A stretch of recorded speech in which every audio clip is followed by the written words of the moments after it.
graça do nosso bom Deus seja sobre a tua vida, sobre todos. Mais uma vez estamos aqui para compartilhar da palavra de Deus, esta palavra que faz parte do nosso cotidiano, do nosso dia a dia. E nós vamos ler uma porção da palavra. Eu gostaria de pregar uma mensagem hoje, um tema um pouco diferente, massa de manobra das religiões, ou seja, massa de manobra de uma religião. Isto é muito importante porque nós temos que falar algumas coisas, não para desagradar alguém, né? E também não estamos aqui para julgar, para falar mal, para denegrir a imagem de quaisquer tipo de religião, igreja. Estamos aqui para falar a verdade de acordo com a palavra de Deus, e essa é a intenção do meu coração. Que Deus te abençoe, te dê força e sabedoria, e que Deus cumpra os desejos do teu coração. Se você está passando por algum tipo de problema, creia que o Senhor Jesus, Ele resolve todos os problemas. Deus seja louvado nesse momento. Abrimos nossas Bíblias, ou vou abrir a Bíblia em 1 Reis, capítulo de número 12. 1 Reis, capítulo de número 12, versículo de número 26 e 27. Disse Jeroboão consigo: agora tornará o reino para a dinastia de Davi? Se este povo subir para fazer sacrifício no templo do Senhor, em Jerusalém, o seu coração se tornará para o seu senhor, Roboão, rei de Judá, e eles me matarão e tornarão ao rei Roboão. Pelo que o rei, tendo tomado conselho, fez 2 bezerros de ouro e disse ao povo: é muito trabalho para vós o subir a Jerusalém. Vês aqui teus deuses, ó Israel, que te fizeram subir da terra do Egito, pois um em Betel e o outro em Dan. Isso se tornou em pecado. O povo ia de Dan para adorar o bezerro e de lá. Jeroboão fez casas nos altos e constituiu sacerdote e todos os tipos de gente, embora não fosse dos filhos de Levi. Amados e queridos ouvintes, colegas, eu gostaria, como já fora dito, de falar um pouquinho sobre esse assunto, massa de manobra. Por que massa de manobra? Nós vamos entrar um pouquinho e vamos explanar um pouquinho pela graça e pela misericórdia de Deus, porque sem Deus nós não podemos fazer nada. Eu creio que toda pregação, toda mensagem tem um propósito. Eu tomo aqui a mensagem do nosso profeta, do profeta para essa era. Eu achei uma coisa muito interessante, não só para mim, mas para todos aqueles que professam a fé, né, na palavra de Deus. Então ele disse aqui: nem por um minuto trago uma mensagem às pessoas para que siga ou una-se à minha igreja. Nem por um minuto eu trago uma mensagem às pessoas para que me sigam ou una-se à minha igreja. Ou dê início a alguma confraternização e organização. Nunca fiz isso e não o farei agora. Não tenho nenhum interesse por essas coisas. Não tenho nenhum interesse por essas coisas. Tenho sim, todavia, interesse pelas coisas de Deus e pelas pessoas. E se eu conseguir fazer tão somente uma coisa, estarei satisfeito. Essa é ver um verdadeiro relacionamento espiritual estabelecido entre Deus e os homens, onde os homens tornem-se novas criaturas em Cristo, cheia do Espírito Santo e viva de acordo com sua palavra. Eu queria convidar e pedir a todos e advertir a todos a ouvirem a sua voz nessa ocasião, e a Ele completamente render as suas vidas, do mesmo modo que confio em meu coração, que me entreguei completamente a Ele. Deus os abençoe e que sua vinda rejubile em seu coração. Louvado e exaltado é o nome do nosso Deus. Então, ele diz aqui que ele não tem nenhum interesse em que as pessoas vão na sua igreja ou formem uma nova confraternização. O maior interesse dele é exatamente ver um verdadeiro relacionamento entre Deus e o homem. Então esse relacionamento entre Deus e o homem, é óbvio, é certo, que era o desejo desse mensageiro que nós lemos aqui. Então, irmãos, nós estamos, e colegas e amigos, nós estamos vivendo uma hora de muita confusão, muito blá blá blá, muito disse-me disse, e nós vimos que não há muita sinceridade no meio do cristianismo dessa geração. Eu congreguei em uma igreja por 20 e poucos anos, um longo tempo, a princípio da minha fé cristã, e ali, quando eu cheguei ali, nos anos de 1989, eu aceitei Jesus como meu Salvador, e eu tinha um desejo muito grande, que era esse desejo em conhecer a Deus e ter uma experiência pessoal com Deus. Eu sempre queria algo mais de Deus. E ali naquela congregação, quando eu chegava ali, eu via as pessoas se entregando completamente a Deus, de corpo, alma, espírito, a ponto de, após o culto, as pessoas estarem chorando e receberam uma visitação tão forte, recebiam uma visitação tão forte de Deus, que o chão ficava molhado de lágrimas de pessoas. Isto aconteceu, eu vivenciei essa cena por longos anos, mas depois tudo mudou naquela igreja. As pessoas começaram a mudar, eles começaram a construir templos bonitos, megas templos, e ali foi mudado, completamente mudou. E aquilo não se via mais, aqueles cultos onde as pessoas se derramavam, se enchiam de Deus. Então, o que nós temos observado é isso. E eu gostaria de falar para os irmãos que Deus, ele não muda. A Bíblia diz que Deus não muda. Ele é o mesmo, ele não muda. E como Deus não muda, ele quer que nós sejamos também, né, dessa forma. O neopentecostalismo, ou seja, o neopentecostal, trouxe a essa nova geração algo que não é real. Um evangelho completamente deturpado, um evangelho completamente contrário aos princípios de Deus. Isso me faz lembrar, é claro que é uma ilustração, de um certo homem que ele tinha um rebanho de gado e ele estava passando por uma crise muito forte porque os seus gados estavam com falta de mantimento, ou seja, não tinha capim para os gados se alimentar, a sua fazenda estava tudo estorrecida, secas por causa do sol. E ele viu os seus gados morrendo aos poucos por falta de capim, por falta de mantimento, de alimento sóbrio. E aquele fazendeiro, ele teve uma ideia brilhante. Ele foi na cidade, é claro que é uma ilustração, né? Ele foi em uma cidade e ali ele chegou a ter uma ótica. E assim ele mandou fazer óculos verdes, de alto grau, óculos verdes, e para que fosse colocado nos olhos dos gados, nos olhos dos bois. E assim ele trouxe aquele tanto de óculos verdes e colocou nos olhos do seu boi, dos seus gados. E quando aqueles gados olhavam para aquele capim seco, apenas talos secos, sem nenhum nutriente, eles avistavam e eles viam naqueles capim algo verde, e eles metiam a boca e comiam aquele capim seco, porque os seus olhos estavam mostrando que aquilo ali era um capim verde, quando na verdade não era um capim verde, apenas eles estavam sendo manipulados, enganados, né? E aqueles boi comiam aquilo ali, mas aquilo ali não trazia benefício nenhum para o seu estômago, para a sua saúde, para o seu bem, né? Não trazia nenhum tipo de benefício.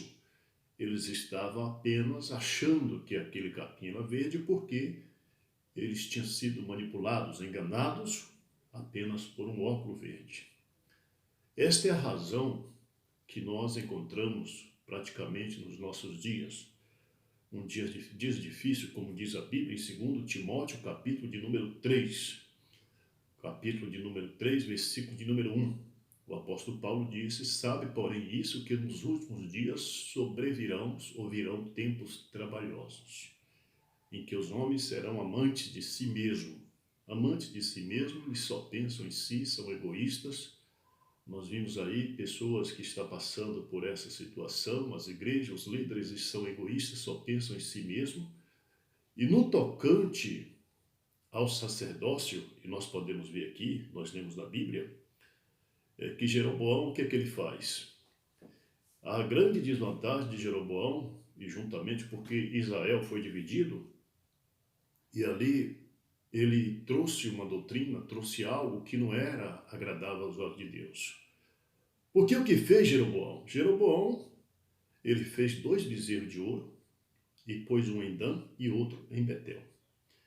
E ele proclamou ao povo, ele levantou, a Bíblia diz que ele levantou sacerdotes. Só que os sacerdotes que ele tinha levantado não era da linhagem de Levi. Todo sacerdote tinha que vir da linhagem de Levi. Porém, a tribo de Levi não acompanharam, ou seja, não acompanhou Jeroboão. Não poderia acompanhar ele porque Deus falou que ele não poderia acompanhar, eles tinham que ficar em Jerusalém. E eles não acompanharam ele. Como Jeroboão ele não tinha a linhagem para tirar o sacerdote, o que é que ele fez? Ele procurou outros tipos de sacerdotes. E a Bíblia diz que ele procurava sacerdote de alto a baixo e trazia para pregar aqueles óculos verdes, pregar aquilo que ele estava conspirando para o povo. E o que ele fez? Exatamente isso. Quando ele coloca os 2 deuses, um em Betel e outro em Dan, ele começa a levantar sacerdotes, a Bíblia diz, do seu bel prazer, da sua visão, da sua maneira, não da maneira de Deus. É o que tem acontecido nos nossos dias. Sacerdotes, pastores têm sido levantados não da vontade de Deus, como a Bíblia instrui. São pessoas que são levantados, são ajeitados para poder cuidar de uma igreja, cuidar de um povo. Às vezes é um jovem que fala bem, bonito e capacitado, e ele é escolhido para cuidar daquele povo. Eles ajeitam ali para ele porque o avô dele era pastor daquela igreja, o sogro dele era pastor daquela igreja, o pai dele é pastor daquela igreja. Então vai juntando aquela coisa entre família e uma coisa que Deus não está ali. Deus não trabalha dessa forma, por preferência, por capacidade, não. Então nós temos que crer, irmãos, naquilo que está escrito, conforme está escrito. Por isso as pessoas estão sofrendo, por isso as pessoas não têm conhecimento. E Albert Einstein, ele chegou a dizer uma frase muito importante, ele disse assim: eu creio no Deus que criou o homem e não no Deus que os homens criaram. Eu creio no Deus que criou os homens e não no Deus que os homens criaram. E Albert Einstein, ele ainda disse mais, ele disse em uma das suas frases, ele disse assim: Deus não escolhe os capacitados, Deus não escolhe os capacitados, Deus escolhe e capacita os escolhidos. Deus escolhe aqueles que não são capacitados e capacita aqueles que são escolhidos. Então há uma grande diferença quando nós pensamos nessas coisas, quando nós estamos analisando tudo isso. Então Deus tem saudade das suas lágrimas, Deus tem saudade das suas orações, Deus tem saudade daqueles cultos onde havia sinceridade, onde não havia conspiração, onde não havia uma massa de manobra, né? E as pessoas hoje tornaram-se massa de manobra. Infelizmente, é isso que tem acontecido. Então, eu posso ver aqui o que disse Martinho Lutero. Ele chegou a dizer, ele falou assim: quando o povo é impedido, Martinho Lutero chegou a dizer isso, quando o povo é impedido de conhecer as Escrituras,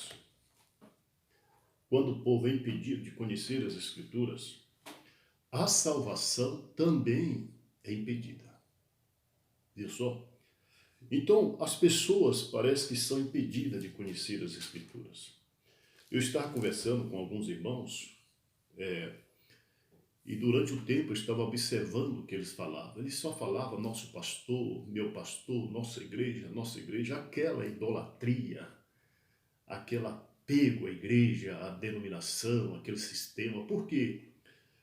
Não se vê falar o nosso Deus, o nosso Jesus, o nosso Senhor e Salvador. Você vai em um bairro, só se proclama o seu pastor, o seu líder, a sua igreja. São homens famosos, que têm alto teor de visualizações nas internet, aí nos campos sociais, nas redes sociais. E as pessoas se orgulham disso, se orgulham do seu pastor, se orgulham do seu líder, se orgulham da sua igreja. E o nome de Deus foi tirado de cena. Mas nós devemos saber, irmãos, que está escrito na Bíblia que Deus falou que Ele não aceita, em hipótese alguma, dividir a sua glória com o outro. Então devemos dar toda a honra e glória ao Senhor.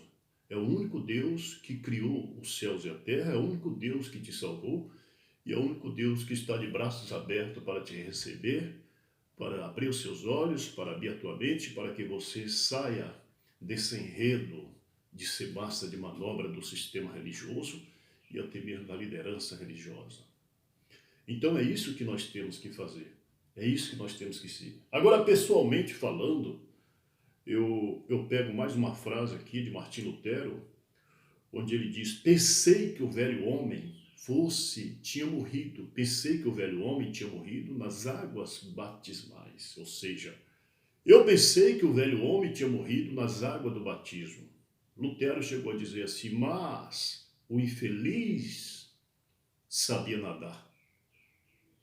E por ele saber nadar, aí ele disse: mas eu descobri que o infeliz sabia nadar, agora tenho que matar todos os dias, matá-lo todos os dias.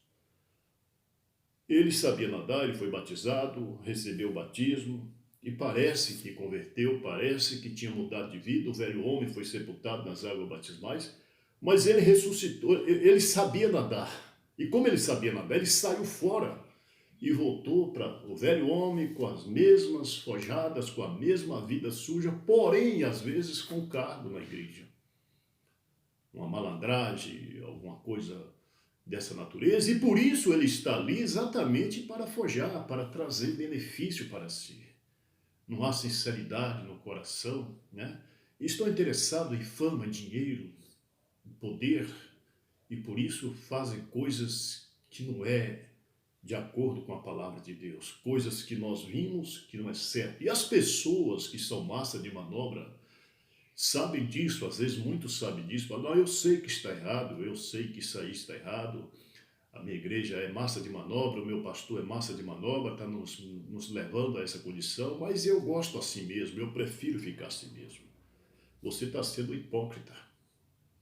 Você está sendo hipócrita porque num dia que você chegar diante de Jesus, você vai oferecer, você vai mostrar isso aí para Jesus. Você sabia, isso chama-se pecado de iniquidade. O que você sabia que era errado e continua aceitando e fazendo. Então é uma hora difícil, irmãos. Por isso nós temos que ficar com a palavra. Agora o profeta para essa era, William Mário Branham, ele chegou a dizer: se você quer receber, aliás, ele falou assim: pessoas que saem do caminho, olha só, pessoas que saem do caminho, é como errar o alvo, viu só? Pessoas que saem do caminho é como errar o alvo. Você errou o alvo, você saiu do caminho, é como se você estivesse errado o alvo. Há uma só coisa a fazer. Então ele disse assim: há uma só coisa a fazer. E essa coisa é você voltar onde você errou, ou seja, onde você desviou, e começar tudo de novo. Começar tudo de novo. Será que você tem coragem de fazer isso? Você sabendo, admitindo que você errou o alvo. E você sabe que o alvo não é Cristo mais na tua vida, nas tuas pregações. Não é Cristo mais. O alvo é Cristo, mas você errou o alvo por entrar em doutrinas extrabíblicas. Então você errou o alvo. Aí o profeta de Deus vem e diz assim: a única coisa é fazer É voltar onde você errou e começar tudo de novo. Recomeçar, se humilhar, jogar tudo na lata de lixo e se humilhar e falar: Senhor, dá-me mais uma oportunidade. Como Sansão fez, né? Me dá oportunidade, somente uma vez mais. É claro que Deus vai te abençoar, irmão. Então é isso que nós temos que entender.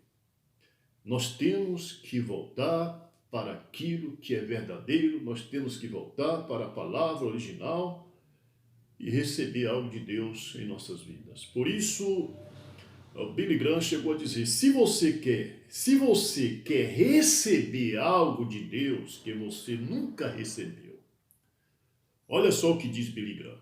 Se você quer receber algo de Deus que você nunca recebeu, faça algo para Deus que você nunca fez. O que você já fez para Deus?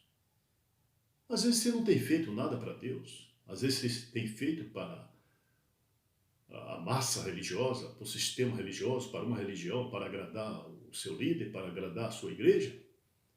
E você está se enganando a si próprio. Você acha que está fazendo para Deus. Então você talvez não tenha feito para Deus, você tenha feito para algum sistema religioso. Então é necessário, é óbvio, que nós adentramos aqui e buscamos de Deus o que eu devo fazer, Senhor, para ser salvo. Até aqui a minha mente estava fechada, até aqui eu fui manipulado, até aqui eu fui enganado, mas eu preciso do esclarecimento, eu preciso de uma luz, eu preciso da tua graça sobre a minha vida. Mas o que aconteceu foi exatamente isso com este homem chamado Roboão. O que ele fez? Jeroboão, melhor dizendo. Jeroboão, ele fez 2 bezerros de ouro. E ele colocou um em Dan e outro em Betel. E ele proclamou, levantou pastores, sacerdotes do seu bel prazer, não de acordo com a palavra de Deus, não pelos princípios. Ele quebrou os protocolos bíblicos.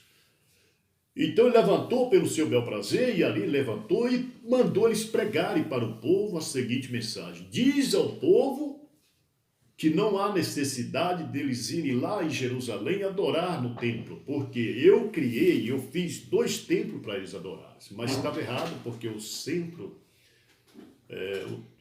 da adoração era em Jerusalém. Mas ele veio fazendo tudo o contrário. E o povo acreditou nele, o povo creu nos seus sacerdotes, nos seus pregadores e na sua mensagem. O povo começou a fazer isso, o povo ia para Dan e o povo ia para Betel, mas o povo não ia a Jerusalém adorar a Deus. Mas ao fazer isso, eles estavam adorando os deuses do Egito, os deuses estranhos, o bezerro de ouro, que era um Deus completamente, era uma coisa completamente falsificada, uma coisa completamente errada. E aquilo trouxe um grande mal, porque a Bíblia diz que Deus não aceitou aquela condição. E a igreja dele, as 2 igrejas, os 2 templos, estava crescendo, havia muita gente. Mas como Deus não aceitou, quando Jeroboão desce a ter Betel para sacrificar, e é claro que o sacrifício também não era de acordo com a palavra, o sacrifício também era falso, e aquela massa de manobra, aquele povo estava indo ali adorar o bezerro de ouro, e era um povo que conhecia, que dantes conhecia a lei do Senhor, era um povo que dantes servia o Senhor, mas eles foram, não sei o que, cegados, enganados, e se tornaram massa de manobra de Jeroboão, e por isso eles estavam indo a Dan e também a Betel para adorar o bezerro de ouro, que é um tipo de doutrinas erradas. Irmãos e amados ouvintes, olha só o que Deus faz. Quando ele estava ali em Betel sacrificando esse Jeroboão, esse rei Jeroboão, já que ele estava com seu plano tudo, talvez crescendo, né, com seus sacerdotes, tudo contrário a Deus, o que Deus faz? A Bíblia mostra que Deus envia até ele um homem de Deus, para quê? Para profetizar contra aquele altar e contra também as suas forjadas conspirações. E Deus envia ali um homem chamado de um homem de Deus, e Deus falou para ele: você não olha para trás, você não volta, você segue o seu caminho, se alguém te chamar para entrar Na casa você não entra, não coma, vá direto, dê o teu recado e vá embora. Isso era o assim diz o Senhor, isso era a palavra de Deus. Que muitas vezes nós também temos recebido este Deus. Às vezes Deus fala contigo para você seguir este caminho que você está seguindo, não se desviar nem para a direita, nem para a esquerda, mas sempre tem alguém mais esperto lá na frente para te fazer de massa de manobra e mudar as tuas convicções. E aí você se encontra numa condição terrível diante de Deus. E o que fez aquele homem de Deus? A Bíblia mostra que ele chegou diante do altar de Jeroboão e ele então profetiza contra o altar de Jeroboão. E quando ele profetiza contra o altar de Jeroboão, é claro que ele estava entrando em problema também, ele estava confrontando com o rei Jeroboão, que tinha um povo, a massa toda ao seu lado, tinha aquela massa de povo que poderia pegar ele, esmagar ele ali, mas ele era um homem enviado de Deus, por isso a Bíblia diz que ele era um homem enviado de Deus, e ele foi ali para pregar, para profetizar contra esse altar sujo de Jeroboão. E quando ele faz aquilo, a Bíblia diz que Jeroboão levou a mão sobre este homem de Deus e disse, pega ele. Queria pegar, talvez, para apedrejar, para matar, fazer alguma coisa dessa índole, porque havia ódio ali no coração, como há ódio no coração de muitas pessoas dentro das religiões, e o amor não prevalece. Por isso há divisões, famílias estão divididas, casais estão divididos, filhos estão divididos por causa de religião. Por causa desse tipo de religião, porque quando se prega alguma coisa que está de acordo com a palavra, e quando se acha alguém que tem o assim diz o Senhor, enviado por Deus, as pessoas então se levantam contra aquele homem, porque acha que ele está julgando, acha que ele está fazendo algo que não é agradável. Mas tudo deve ser examinado à luz da palavra. E aconteceu que quando o rei Jeroboão mandou pegar aquele homem de Deus, a Bíblia diz que a mão dele ficou seca. A mão dele ficou seca na hora. A mão do rei Jeroboão ficou seca porque ele tentou matar, ele tentou pegar, ele tentou prender o homem de Deus. E aquilo que é de Deus não se pode tomar. Aquilo que é de Deus não se pode impedir. Nada pode impedir quando Deus quer operar. Por isso está escrito, operando Deus, quem impedirá? Nada pode impedir quando Deus quer operar. E a mão daquele rei Jeroboão, que estava levando aquele povo a ser massa de manobra, tirando da presença das verdadeiras adoração ao Deus único e levando a adorar bezerro de ouro, quando Deus envia aquele homem de Deus, ele vai pegar e a sua mão ficou seca. Na hora que ficou seca, ele olhou para aquele homem de Deus e disse assim, ora o teu Deus, clama o teu Deus para que ele restitua a minha mão. E o que fez? Aquele homem de Deus faz uma oração e naquela oração a mão de Jeroboão volta ao normal, o milagre acontece e ele é curado e a sua mão fica boa, como dantes. E aquilo correu por todas as províncias, por toda a cidade, por todos os lugares, vilarejo, por todos os cantos, correu aquilo ali. Aquela notícia que veio um homem de Deus e proclamou, pregou contra o altar de Jeroboão e a sua mão ficou seca porque ele levantou contra o homem de Deus, mas aquele mesmo homem de Deus orou e foi restituído. O perigo está aí. O sujo Jeroboão estava fazendo algo para levar o povo à sujeira, para tirar o povo das verdadeiras adoração ao Deus vivo de Israel e levar o povo a adorar um Deus, uns bezerros de ouro. Mas quando chega ali, aquela notícia correu. E onde chegou aquela notícia? Aquela notícia chega a ter o profeta velho. Havia em Betel um profeta velho. E ele ouviu falar desses fatos, ele ouviu falar desses milagres, dessa cura. E quando ele ouve falar sobre isso, ele pega e diz, quem é este homem? E os filhos dele disseram, homem de Deus. E aí aquele profeta velho, de boa reputação, né? Aquele profeta velho respeitado, aquele profeta velho honrado ali dentro da cidade, mas o que ele faz? Ele disse assim, albarda-me, prepara-me o jumento e me coloca na estrada que eu vou atrás desse homem de Deus, porque eu preciso conversar com ele. E aquele profeta velho vai à procura deste homem de Deus, que Deus tinha enviado até Betel, E quando ele encontra com ele se aproxima e se cumprimentam, e ele diz assim: olha, eu fiquei sabendo que o rei Jeroboão, aquele sujo, ele levantou a mão contra ti, e a mão dele ficou secada, e você orou e foi curada. Ele disse: sim, foi isso mesmo.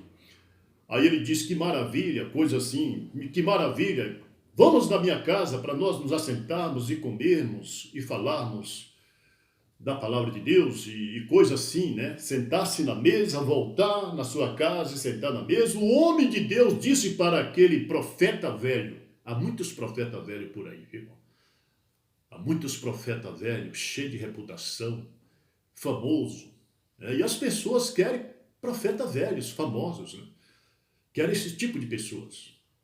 E aquele profeta velho, ele disse para aquele homem de Deus, aquele homem de Deus falou: de maneira nenhuma, ainda que tu me desse metade do que tu tens, eu não voltaria à tua casa e comeria contigo, porque o Senhor Deus assim me ordenou para mim não voltar e comer e à casa de ninguém, mas apenas seguir o meu caminho. Aí onde está o perigo? Porque aquele profeta velho, ele disse para aquele homem de Deus: também sou profeta como tu. Também eu sou profeta como tu. Mediu, se igualou. E um anjo de Deus me revelou e me disse para você voltar e ir até a casa.